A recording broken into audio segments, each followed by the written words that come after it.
Hello my dear friends and students. आज की इस वीडियो में मैंने वर्ग समीकरण एक्स स्क्वायर बराबर के को गुणनखंड विधि से हल करने के बारे में चर्चा किया है। जैसा कि आप जानते हैं एक्स स्क्वायर बराबर के प्रकार के समीकरण को हल करने की गुणनखंड विधि में हम वर्गांतर सूत्र ए स्क्वायर माइनस बी स्क्वायर बराबर ए माइनस बी और ए प्लस बी सूत्र का उपयोग करेंगे। तो जैसा कि आप देख रहे हैं एक्स स्क्वायर बराबर है के, हम के को बाईं तरफ पक्षांतर कर लेंगे तो एक्स स्क्वायर माइनस के इज इक्वल टू 0 हो जाएगा।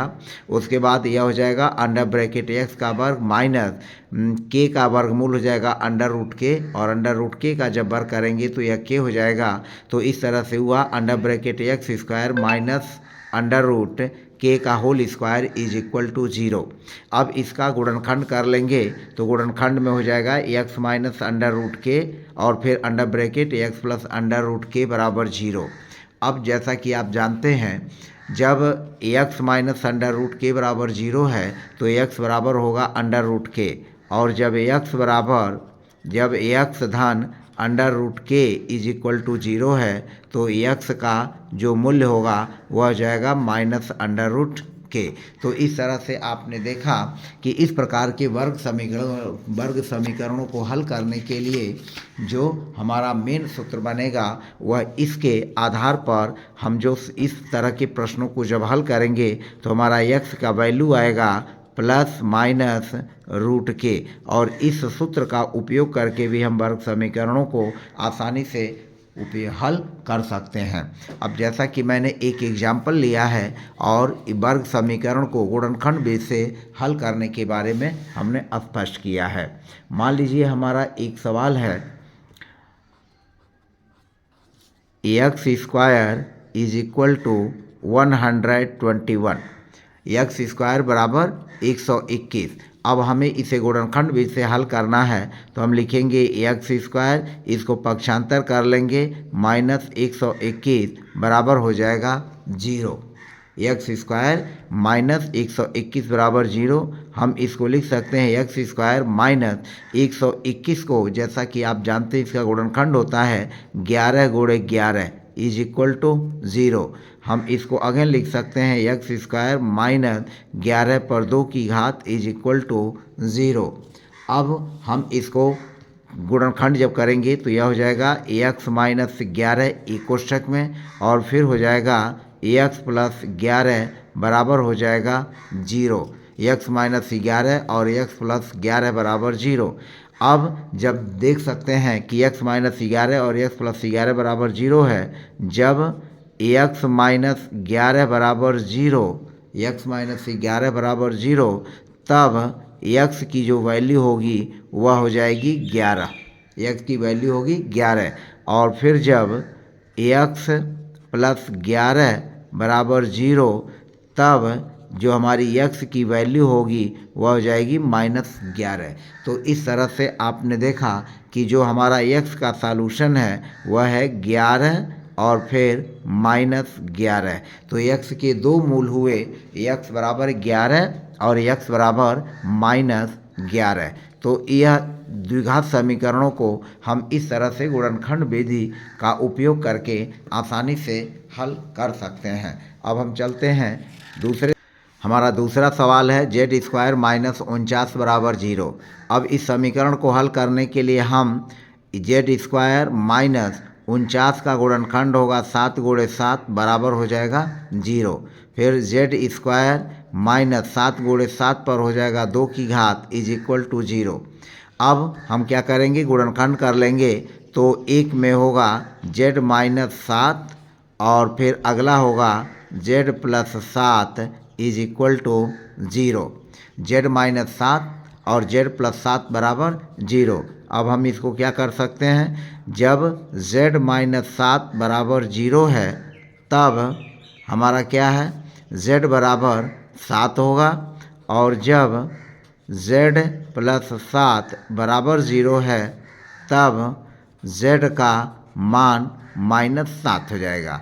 z -0 बराबर 7, तब z बराबर ऋण जो धन 7 है इसको हम धन 7 कर लेंगे, और जब z धन 7 बराबर 0 है तब z बराबर 0 में से 7 घटाएंगे तो ऋण 7 हो जाएगा। तो इस तरह से हमारा z का दो मूल हुआ, z बराबर 7 और फिर z बराबर ऋण 7। तो इस तरह से द्विघात समीकरणों के वर्ग समीकरणों को जब हम हल करते हैं तो अज्ञात राशि के जो मान होते हैं, मूल होते हैं, वह 2 होते हैं।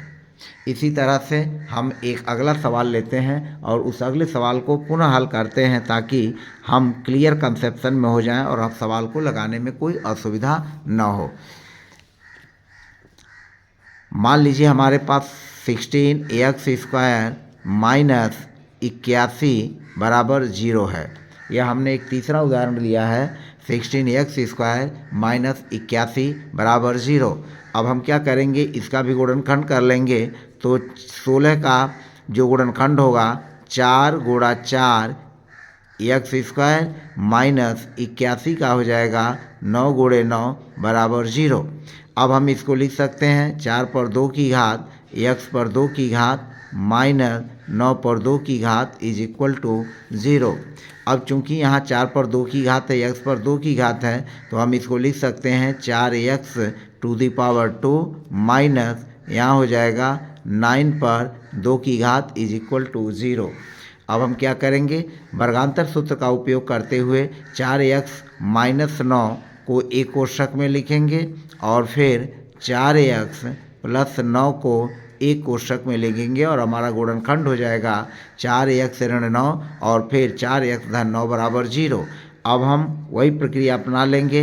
यदि 4x माइनस 9 बराबर 0, तब जो हमारा x का वैल्यू होगा, x बराबर हो जाएगा ऋण 9 को पक्षांतर करेंगे इधर धन 9 और फिर 4 से भाग दे देंगे तो 9/4 हो जाएगा।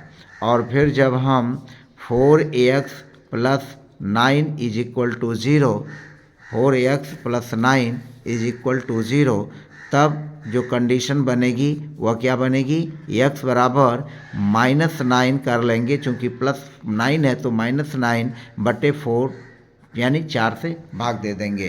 तो हमारा x का दो मूल हुआ, x बराबर प्लस 9/4 और फिर x बराबर ऋण 9/4। तो इस तरह से द्विघात समीकरण को गुणनखंड विधि से हल करके हम आसानी से सवालों को लगा सकते हैं। अब चलते हैं अगले चौथे सवाल पर, जिसको आप आसानी से, चौथा सवाल है 9x² minus 64 is equal to 0। जैसा कि आप जानते हैं 9 का गुणनखंड होगा 3 × 3, फिर x² माइनस 64 का गुणनखंड होगा 8 गुणा 8 इज इक्वल टू 0। अब 3 गुणे 3 दो बार है तो 3 पर हो जाएगी 2 की घात, फिर x पर 2 की घात माइनस 8 पर 2 की घात इज इक्वल टू होगा 0। अब यह हो जाएगा 3x कोष्ठक में करके इस पर हम 2 की घात लगा देंगे, चूँकि 2 घातें अभी है, 2 घातें अभी है, माइनस 8 पर हो जाएगा 2 की घात इज इक्वल टू होगा 0। अब क्या करेंगे, हम 3x में से 8 को घटा लेंगे, 3x ऋण 8 और फिर 3x में 8 को जोड़ देंगे, 3x धन 8 बराबर 0। क्योंकि हम सूत्र जानते हैं कि a² माइनस b² बराबर हमारा गुणनखंड होता है a माइनस b और a प्लस b। इस सूत्र का उपयोग कर लेंगे, यह जो हमारा सूत्र है इस सूत्र का उपयोग करेंगे तो हमारा इस सूत्र के हिसाब से, यह हमारा सूत्र है, इस सूत्र के हिसाब से यह गुणनखंड हो जाएगा 3x minus 8 a minus b, पहला पद a की जगह 3x और b की जगह 8, तो 3x माइनस 8 और फिर a प्लस b के हिसाब से 3x प्लस 8 बराबर 0 हो जाएगा। अब यहाँ हम दो गुणनखंड हुआ 3x माइनस 8 और यह हुआ 3x धन 8 बराबर 0। अब हम यदि 3x माइनस 8 3x माइनस 8 बराबर 0, तो 3x is equal to 0, minus 8 को पक्षांतर करेंगे प्लस 8 हो जाएगा। उसके बाद 3x इज इक्वल टू 8, फिर x इज इक्वल टू 8/3 हो जाएगा। यह हमारा हुआ। अब हम दूसरे को लेते हैं। यदि 3x + 8 = 0 है तो हमारा सॉल्यूशन होगा 3x = 0। 8 को इधर पक्षांतर करेंगे -8 हो जाएगा। 3x = -8 हो जाएगा। x = -8 में हम 3 से भाग दे देंगे तो x बराबर हो जाएगा -8/3। तो इस तरह से इस द्विघात समीकरण के दो हल हुए। x बराबर हो जाएगा +8/3 और फिर x बराबर हो जाएगा -8/3। तो इस तरह से इस द्विघात समीकरण के दो हल हुए और दोनों यह हल जो हो समीकरण के मूल कहलाते हैं, अज्ञात राशि x के मूल हैं। तो इस तरह से आपने ये देखा कि द्विघात समीकरणों को जो x² = k के वर्ग समीकरण के रूप में है, इन पर हम जो है इनको गुणनखंड बीज से भी आसानी से लगा सकते हैं। तो फिलहाल आज की वीडियो में बस इतना ही। पुनः अगले वीडियो में सवालों के साथ हम उपस्थित रहेंगे। तब तक के लिए बाय बाय। मेरा चैनल देखने के लिए आपको धन्यवाद। लाइक कमेंट ज़रूर करें और मेरे वीडियोस को शेयर भी करें ताकि अधिक से अधिक लोगों को, स्टूडेंट्स को लाभ मिल सके। धन्यवाद।